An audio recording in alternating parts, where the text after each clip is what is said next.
She led him past the grassy picnic area. Following the shoreline, they climbed over rocks and a fallen tree to a small cove. The water was so clear he could see all the way to the rocks at the bottom of the lake. He knelt to put his hand in the water and found it icy cold, even in the heat of late summer. "Yikes," he said, shaking his hand out.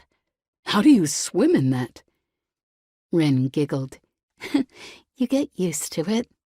Feels good on a really hot day." She picked up a rock and skipped it several times far out into the lake. Zoe felt challenged.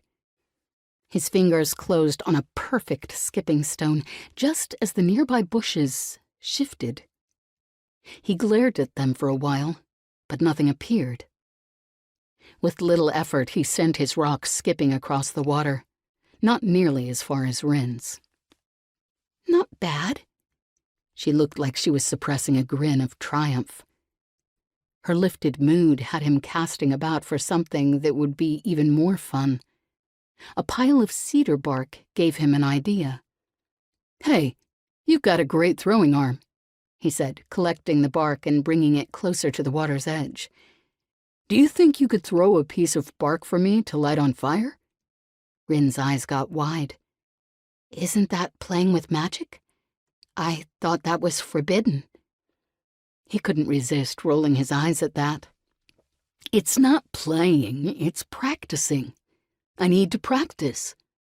He handed her a piece of bark. Wren held the bark, skepticism written on her face. "I've been learning to make a fireball. Toss it up, and I'll see if I can hit it into the water."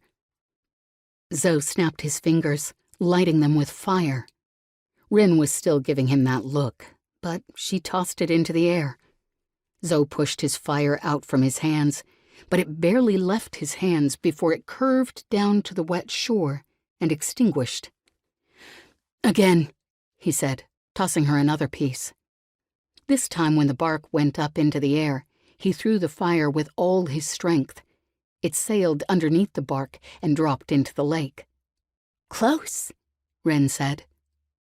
Just as Zoe threw her another piece of bark, something big and white streaked through the bushes, growling toward them.